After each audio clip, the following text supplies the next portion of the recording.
Bienvenue sur Africa 24 dans cette nouvelle édition du QG Weekend. Voici les titres de l'actualité.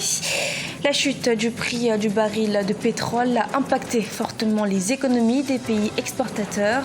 C'est le cas du Tchad, contraint de prendre des mesures d'austérité. Évolution du contentieux électoral au Gabon. L'opposant Jean Ping a saisi la Cour constitutionnelle afin de contester les résultats de la présidentielle du 27 août. Et puis, c'est une première en République démocratique du Congo. L'exposition Béton, elle a débuté ce jeudi et prendra fin ce samedi 10 septembre 2016. La lutte contre le terrorisme et la chute du prix du baril de pétrole ont entraîné le Tchad dans une situation de crise économique. Ces facteurs ont contraint les autorités à prendre des mesures et parmi elles, les restrictions budgétaires. Mahamat Ramadan, notre correspondant au Tchad, est commenté par Oumou Kalsoumba. Au Tchad, le Conseil des ministres du 31 août 2016 a décidé d'adopter des mesures pour pallier la crise financière. Ces mesures prévoient des coupes budgétaires dans plusieurs ministères et grandes institutions de la République. Désormais, les agents de la fonction publique nommés par décret devront renoncer à 80% de leur indemnité relative à leurs fonctions. Une mesure de restriction budgétaire qui ne fait pas l'unanimité au sein de la classe politique. Ce n'est pas seulement revoir les indemnités des députés ou des décrétés. Il faut revoir maintenant toutes les institutions. Le Conseil économique et social, la médiation, la Chambre des comptes, le Cour des comptes, etc. C'est mieux de penser sur la corruption, la mauvaise gestion. Vous voyez? C'est ça ce qui est important. Au Tchad, il y a de l'argent. Il ne faut pas dire qu'il n'y a pas d'argent. Mais c'est le problème de la gestion. Notre pays est un pays agro-pastoral. Si aujourd'hui on a une très bonne gestion, je crois qu'avec l'argent du pays, ça suffit. Aujourd'hui, le Tchad traverse une crise économique et financière aiguë. Une crise qui a des retombées directes sur le social. Une crise qui touche même le panier de la ménagère. Donc, malheureusement, dans ces programmes, il n'y a pas un plan immédiat, un plan à court terme de sortie de la crise. Donc, je pense que pour un gouvernement comme le gouvernement actuel, eh bien, ce gouvernement, en principe, doit avoir comme priorité comment sortir le Tchad du désastre actuel. Pour soutenir l'économie du pays, les députés ont décidé de concéder la moitié de leur indemnité au profit de l'effort national. Considéré par les observateurs comme budgétivore et sans impact réel sur la vie de la nation, l'Assemblée nationale est l'une des institutions les plus dispendieuses du pays et suscite des réactions divergentes. Pas seulement que couper les invités, il fallait même revoir le nombre de députés. Le Tchad n'a pas besoin de ces multitudes de députés.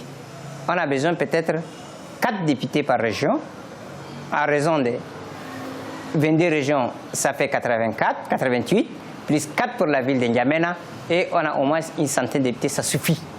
Il y a des députés qui n'ont même pas depuis, qui sont élus, n'ont même pas mis pied à l'Assemblée, ou bien n'ont même pas donné une version ou un point de vue sur le pays. Donc ça c'est à quoi? C'est le coquille vide. Les autorités traditionnelles et coutumières ne sont pas épargnées par les mesures budgétaires du gouvernement. Les salaires des chefs de canton sont revus à la baisse alors que ceux des goumiers sont simplement supprimés. Au Gabon, l'opposition continue de contester les résultats de l'élection présidentielle du 27 août. Le candidat de l'opposition, Jean Ping, a décidé de récuser ces résultats donnant vainqueur le président Ali Bongo Ondimba par voie légale et constitutionnelle. Gladys Mwamba. Fin du suspense ce jeudi 8 septembre au Gabon. L'opposant Jean Ping a finalement déposé un recours devant la Cour constitutionnelle pour contester la réélection du président Ali Bongo. Après avoir mis en cause l'impartialité de la Cour, Jean Ping demande par son recours un recomptage des voix dans la province du Haut-Ogooué. Considérée comme le fief du président sortant, cette province aurait connu une participation de 99,98% qui a donné Ali Bongo vainqueur de la présidentielle avec au total 49,85% des suffrages exprimés. Mon recours déposé au greffe de la Cour constitutionnelle le 8 septembre 2016 à 15h15 est une requête en reformation qui a pour but de faire disparaître par la Cour constitutionnelle l'annonce par le ministre de l'Intérieur des résultats fallacieux de l'élection présidentielle du 27 août 2016 pour la province du Haut-Ogooué.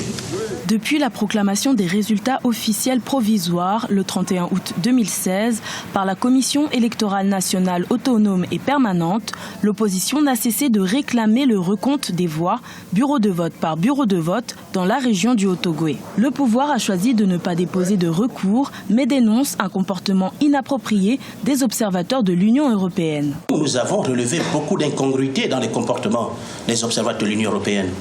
Et de telle sorte que ça nous a laissé croire que l'Union européenne a souhaité, a voulu, dans l'accomplissement de sa mission, changer son mandat. À travers le comportement de ces observateurs, on a la nette impression qu'elle a voulu transformer ce mandat d'observation en un mandat de contrôle, visant à s'octroyer une responsabilité de certification des résultats de l'élection présidentielle au Gabon. L'envoi d'une mission de l'Union africaine à Libreville, annoncé pour le 6, puis pour le 9 septembre, a été reporté Sindié. La Cour constitutionnelle a désormais 15 jours à compter du 8 septembre pour rendre son verdict. Le président Muhammadu Buhari lance une campagne de civisme. Le chef de l'État nigérian a initié une campagne d'incitation au bon comportement afin d'amener ses compatriotes à adopter des attitudes citoyennes et positives pour le bien de leur pays. Selon lui, l'économie nigériane paie un lourd tribut à la malhonnêteté, l'intolérance, l'impunité et à la paresse des citoyens. Booster le domaine de la construction, c'est l'objectif de l'Expo Béton 2016, une exposition qui réunit les acteurs de différents secteurs de la construction, de l'habitat, de l'aménagement du territoire, de l'industrie, des infrastructures et du partenariat public-privé. Expo Béton 2016, première édition, se tient du 8 au 10 septembre 2016 à Kinshasa. Jacques Mpoka, notre correspondant en République démocratique du Congo. Expo 2016, les opérateurs évoluant dans le domaine de la construction exposent et réfléchissent à Kinshasa sur le développement de ces secteurs.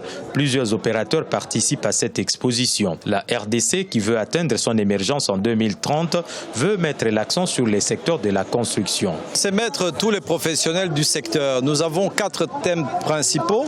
C'est l'habitat, c'est l'aménagement du territoire, c'est l'industrie et l'emploi, ainsi que la filière qui va donner l'occasion de créer des nouveaux métiers, et c'est les infrastructures et les partenariats publics-privés. Et aussi, nous partons du fait que tout ça est en train de se faire, mais pourrait être aussi soutenu par le secteur privé. Ici, c'est le secteur privé qui s'est réuni pour appuyer et suivre le programme du gouvernement, mais peut-être pour donner encore un peu plus de rigueur à cela. L'Expo Béton 2016 répond à la nécessité de reconstruction du pays dans un contexte de modernisation. Pourtant, l'insuffisance d'industrie de la filière construction, notamment les cimenteries, est un défi à relever pour atteindre les objectifs fixés. Que ce soit les infrastructures routières, que ce soit même au niveau de l'habitat, le Congo est encore non seulement à peupler, mais à construire aussi. On peut bien peupler, mais il faut offrir un cadre de vie décent aux citoyens. Mais ils ne peuvent pas dormir en ville, dans des maisons en chaumière. Il faut vraiment, il y a un besoin criant pour la rénovation, la restauration, un relifting de l'urbanisme au niveau du Congo. Selon l'Agence nationale pour la promotion de l'industrie, la RDC a un déficit de plus de 3 900 000 logements, soit 265 000 logements à construire par an. Un marché florissant pour les opérateurs du secteur qui accourent de partout pour inspecter les terrains. Beaucoup attendent du gouvernement un cadre juridique qui garantit la sécurité de leurs investissements avant de s'engager. En Zambie, le candidat battu à la présidentielle d'août 2016 lance un appel. L'opposant Hakainde Hichilema a appelé ce vendredi les électeurs à se battre. Selon lui, ces derniers devraient, je cite, rétablir leurs droits démocratiques car son adversaire réélu, le président Edgar Lungu, lui aurait volé sa victoire. Ce journal a été réalisé par l'ensemble de la rédaction. Nous vous remercions pour votre fidélité. Dans un instant, une nouvelle édition de l'actualité sur Africa 24.